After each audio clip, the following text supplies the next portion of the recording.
submission is a oral presentation by Ms. Kirstin Scansen, as outlined in CMD 13M 51.81.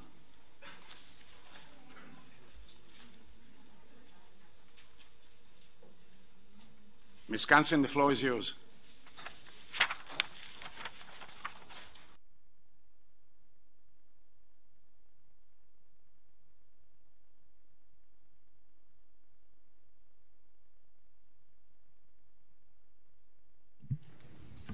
Tansei Commission. My name is Kirstin Scansen. I'm a Nehido woman and a graduate student from the Indigenous Governance Program. I come from and currently reside in northern Saskatchewan. We've met once before when you came to my home in La Ronge. I believe I've spoken with all of you. I didn't meet you. What's your name? Can you make the presentation, please? I'd like to speak with the women. You can read it. That's the tradition. We speak with the women.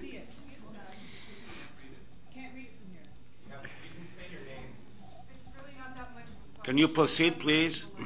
I must be honest with you. While I try to practice forgiveness and compassion, I've seen your behavior towards the Haudenosaunee people, particularly women, this morning, and am furious that you were once present on my territory. I'm furious that your feet have walked on the same sacred ground as my ancestors. Yeah. The Key Lake mine site, the location of the latest toxic mine effluent spill, is part of our territory, the Woods Cree Nation.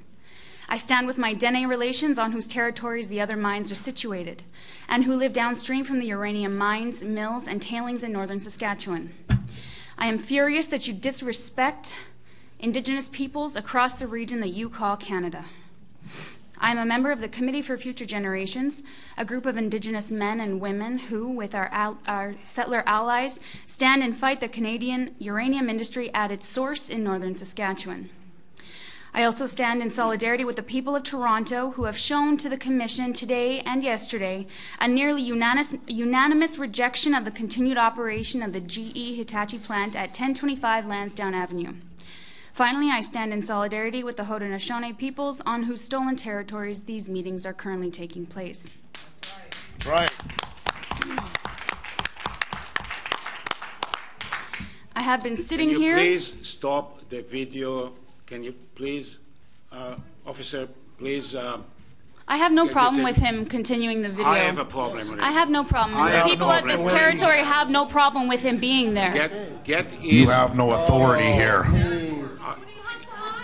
Why you have to surround him with weapons? Take away his... Mr. Binder, you have no authority here to make any suggestions of removal of people on our land. I'm in a hotel here, I'm a hereditary and you chief. invited me. You should treat us with respect here. We are the rightful owners of our land. And we would like you to behave orderly. Go ahead, please. I would say the same thing to you, Binder. Yeah, you don't give orders to our people. You're a guest on our territory. You better remember that, my friend, because under the Great Law of Peace, we have the authority to remove you from our territory. Our land. You are a guest on Iroquois territory. I have been sitting here for 2 bloody days, to quote you, Mr. Binder, when expressing your resentment about time spent on James Bay Cree territory as part of the Matoush hearings. I've been sitting here for 2 bloody days listening to the propaganda spewed by the Canadian Nuclear Safety Commission about the safety of their operations. As such, I've compiled a list of lies I've heard at this meeting and will address them each with truth and incorporate some historical facts that prove the CNSC is complicit in the very nearly permanent pollution of Indigenous bodies and lands, as well as the lands of your own settler brothers and sisters, where they now call home, including the city of Toronto. One of the interveners yesterday asked this commission point blank whether or not the uranium processed into fuel at the GE Toronto facility was sold for reprocessing into weapons-grade plutonium and enriched uranium for the creation of nuclear weapons. The commission answered that Canada was a signatory to a nuclear non-proliferation treaty. That was really cute. While that may be true, while Canada may have claimed its commitment to a nuclear weapons-free world, we know very well that India began its nuclear warhead program after receiving a gift of Canadian technology in the 1970s. The Canadian Nuclear Safety Commission knows that when it encourages the proliferation of nuclear power systems through the sale of uranium fuel, this so-called natural uranium produced through General Electric's Hitachi facilities, it is also encouraging the production of enriched uranium and plutonium for the creation of nuclear warheads worldwide. And for the record, the Dene-Sut-Lene men who carried sacks of your beloved natural uranium at the world's first uranium mine in Port Radium, Northwest Territories died horrible, painful deaths by cancer and bone necrosis, a condition where bone tissue dies and bones collapse. So General Electric, don't give us your bullshit about the safety of natural uranium when our Dene brothers and their widows know firsthand exactly what its deadly properties are. You can't lie to us. I would like to address the issue of depleted uranium and the complicity of the Canadian Nuclear Safety Commission in the creation and use of depleted uranium weaponry in Iraq and Afghanistan. Depleted uranium was found to be a weapon of mass destruction at the United Nations in 2002, and such weaponry can be directly connected with the GE-Hitachi uranium processing facility in Toronto. Leukemia and birth defects destroy families and civilian populations on which they are used. Indeed, the Gulf War syndrome in American soldiers has now been directly connected with the uranium that was processed in Canada and sold to the United States. Now, when the Commission addresses and discusses this issue with me afterwards, I will not accept we do not have any control over what happens with the product once it leaves our hands as an excuse. Right. You wouldn't hear social workers speak with such lack of responsibility and foresight when they place a child with a family, would you? Don't try to convince the Canadian population that its nuclear industry is not implicated in the creation of weapons of mass destruction when, on December 5, 2012, Canada abstained from voting on a United Nations resolution on the use of armaments and ammunitions containing depleted uranium. The United States, who purchases uranium processed in GE-Hitachi's facility for its depleted uranium content in use in wartime, was one of 3 nations who voted against the resolution. So I'm asking the Commission, can you offer me a reasonable explanation as to why the Canadian state would refuse to sign against depleted uranium weaponry unless companies like General Electric were profiting off of its use? A little word about nuclear waste and the difficulties associated with the creation of a deep geological repository. While officials from General Electric deny that they play a role in the creation of nuclear waste, I'd like to point out that this is absurd. The GE-Hitachi uranium processing facility in the city of Toronto processes 53% of Canada's uranium pellets for use in nuclear power plants in Canada and is thus responsible for 53% of the waste at that particular stage in the chain. That said, while I realize that the Commission publicly washes its hands of any involvement with the Nuclear Waste Management Organization, I think it's important to make connections between the difficulties in finding solutions for the nuclear waste problem and the call since the 1970s for a moratorium on the nuclear industry in Canada. Just a quick background.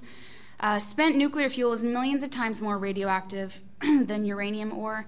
The fuel generates its own heat spontaneously for millions of years and must be cooled for hundreds and thousands of years. Deep geological repositories are being considered because the idea is that the granite formations have the ability to absorb the heat generated by the waste. It is estimated that surrounding rock will be heated by the waste for 50,000 years. This is known as a thermal pulse, and we have no way of knowing that the surrounding rock will not crack and expose ecosystems to uncontainable, extremely deadly radioactivity. I am against the continued operation of the uranium processing facility in the city of Toronto because it is a key cog in the machine that creates low, medium, and high-level nuclear waste that humanity has absolutely no clue what to do with, but is currently seeking to situate on Indigenous territory in either Ontario or about 300 kilometers away from my home in northern Saskatchewan. Shame. Shame. I have been told by CNSC staff that when I present here in Toronto, I am to speak only on the GE-Hitachi plant and not anything to do with my home territory in Saskatchewan. However, I will now turn my attention to the Key Lake spill of December 2nd, 2013.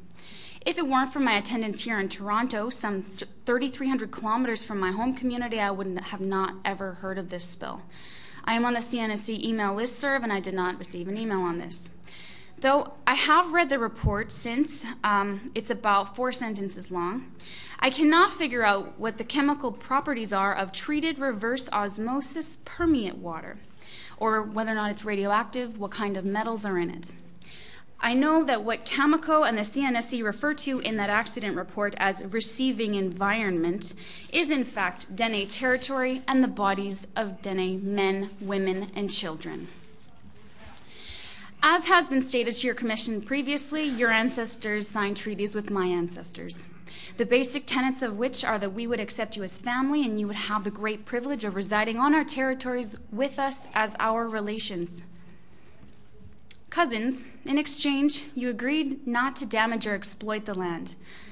Undermining the integrity of other living things is a right that no group of humans can possess, because as I have learned, it is not a right that Creator gave to us or anyone, so we could not give it to you. It was this teaching that enabled my people to survive in partnership with the land, water, and animals for tens of thousands of years. And it is because you lack these teachings that you continue to put your own families, communities, stakeholders, and the nation at great risk. Over the course of this meeting, I have heard Toronto residents express to you passionately that the GE-Hitachi uranium processing facility should not be located so closely to a residential region in Toronto. Myself, as well as the Committee for Future Generations and other concerned citizens in Saskatchewan, stand in solidarity with the people of Toronto.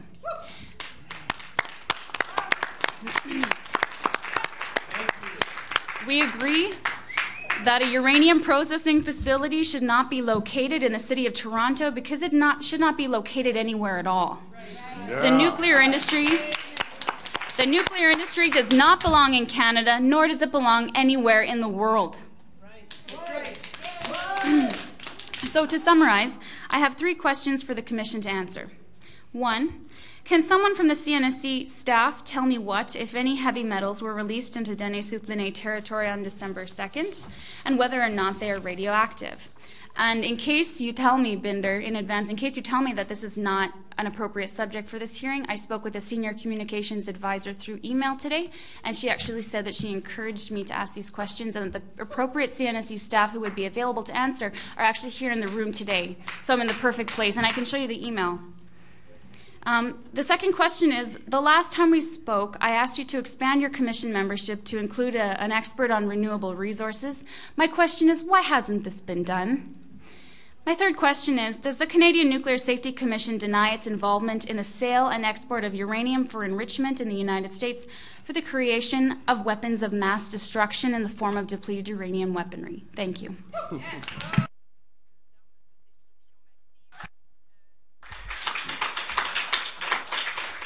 Dr. McDill? Thank you. I'll ask for some more information on the December 2nd event, if there is indeed someone who is able to answer that. I have some specific questions. I wrote them in an email to, I believe her name is Isabel, and I have them right here if you have a moment. The questions are, for the record, what is reverse osmosis permeate water? The second one is, what is this permeate water contaminated with? The third, what are the radioactive particles in the waste that was released on December 2nd? The fourth, what are the heavy metals in the permeate water? And this also has been on my mind. Does the CNSC's acceptable range take into account the accumulation of spills such as this over time? Also, what are the human and animal health hazards of the metals and other radioactive components in the water? Okay, you have the actual ability now to reply to those questions. Peter L. for record, I don't know that I have all the specific answers in terms of do a quick one, please. Okay, so when we went back in is what this is, and as we said yesterday, this is the water after it's a treatment stage. Reverse osmosis is a process to remove contaminants. After the contaminants are removed, the final step in the process is to balance the acidity. It's a slightly acidic water, so they have to balance the acidity so it's a neutral, normal water. In this case, there was for reasons that we're still looking into, there was an overbalance, and it became slightly what we call caustic water. So in terms of there's acceptable pH range, the release was outside that normal pH range. So it was not in terms of there wasn't treated water, it was treated. There was an error in how the pH was adjusted in the end. Sir, I don't understand what caustic means. Sorry. Maybe you could well, again, specify. did you know what? Okay.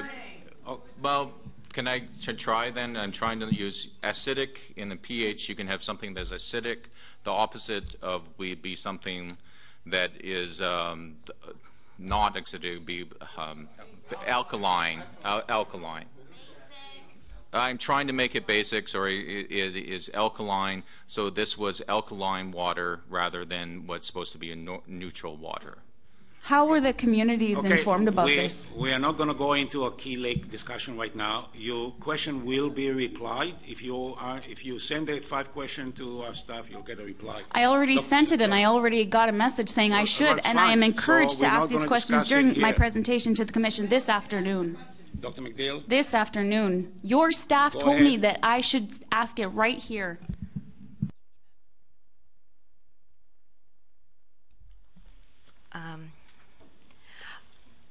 May I suggest that those questions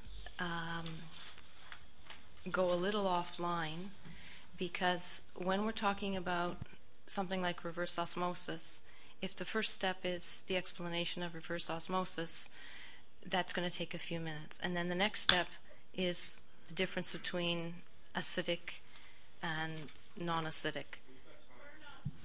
Yeah, no, I can understand that, but she did ask the question, what is reverse osmosis? So the report says that there's 200 cubic meters of treated reverse osmosis permeate water, and that the release of that into the environment constitutes a spill, which is also going to need to be reported on. So why is this a problem? I was just trying to understand why that is a problem. I don't know what permeate water is, and why, if something is treated, it still constitutes a spill when it's released to the environment. This is why I'm suggesting that it might be more easily carried out one-on-one. I'm volunteering staff here without. Yeah, I'm sure, and I agree that that's the case. But was it a reportable event? Yes. And will it be then posted? It is already posted on Cameco's website, and we've already replied yesterday that we will come back to the Commission with further details on it. Okay, thank you. That's all we want to discuss about right now. I'm particularly interested in asking the question about accumulative radiation. I know that there's acceptable levels on every individual spill, but I haven't heard from the Commission whether or not there's any regulations on accumulated radioactivity, since it remains radioactive for tens of thousands to millions of years. So what we're talking about is the general increase in radioactive particles into the released into Dene territory over years and years and years and years. Patsy Thompson for the record. So the answer is yes, we do have programs that take into consideration accumulation over time. Every mine site has to have an environmental effects monitoring program, so a program that looks at effects out in the environment, and that is the program that looks at long-time accumulation. The program have been run at all the mine sites for a few decades in some cases. There has been impacts from mining discharges very close to the point of release, and further downstream the impacts are not visible in the aquatic system. From atmospheric releases from radon and other radionuclides and contaminants, the impacts are very localized and have not affected regions.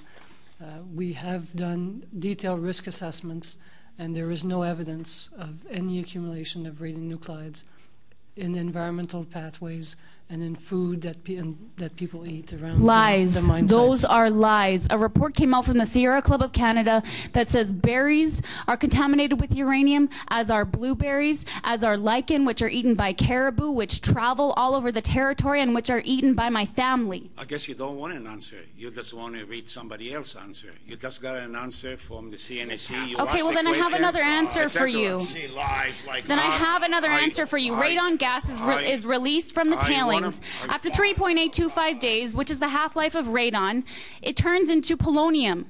polonium was used to poison the Russian spy, and it is deadly in minute quantities. It's accumulating all over the territory. But okay, I understand. We've had enough discussion on the Key Lake situation. Let's move on to depleted uranium. My question was... I heard your question. Let me answer. There is no ever in Canada right now an ability to send uranium for any weapon construction. Let me say it one more time. No uranium from Canada will be used for anything but peaceful application. Okay? Can you explain why Canada wouldn't sign on to an anti-depleted uranium? You have to ask the government of Canada. I'm just wondering, were you appointed by the Prime Minister? We are Safety Commission. We do not sign foreign affairs agreements.